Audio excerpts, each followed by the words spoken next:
Hey, thanks for joining me after the sermon. Today we talked about Titus chapter 2, verses 9 and 10, which is a statement to bondservants, which the word could be translated slaves. And that word is just full of connotations from Americans that really don't match first century Roman Empire. A bondservant in the Bible would be, in the New Testament, would be more akin to an employee. And a master would be more akin to a boss.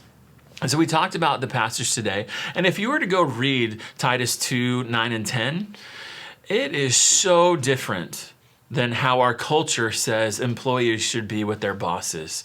The first off, it tells us to submit to our bosses in everything. And then it says to be well-pleasing, to make your boss happy, that you should see that as your goal. If you are an employee at a job, that you should measure your success by whether or not your boss is not just happy with you, but well-pleasing, very happy with you. And then we saw at the very end of it how all of that is not for our own benefit. It's not so we can make more money. It's not so that we can have more financial freedom. It's so that when people see the way that we work, they look through us to the Jesus that we believe in. And they're just amazed that Jesus would have that kind of impact on our lives. Well, while all of that is great and all of that is biblical, the problem that we have is that our country started with rebellion. There was a revolutionary war.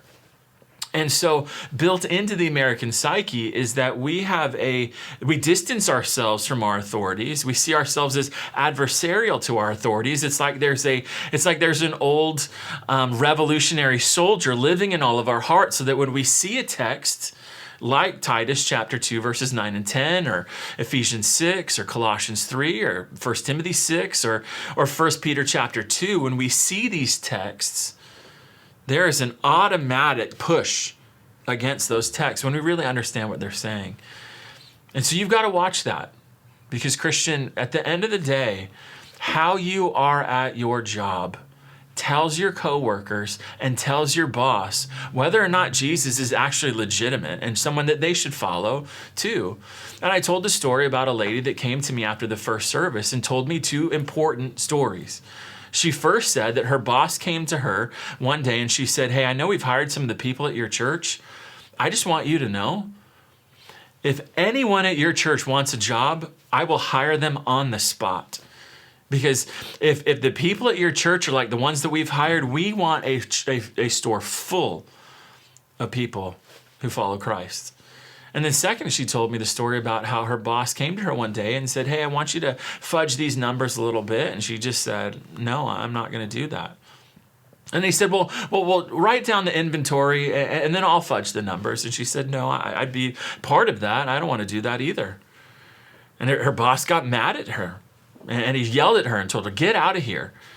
And so she did. She went home. She wasn't sure, does she still have a job? But she goes back the next day and does her job, and then 3 weeks later, the boss calls her into his office and says, "I'm going to make you a manager here. I may not like all that Christian stuff that you talk about. I may not really even understand it, but I know this, I can trust you."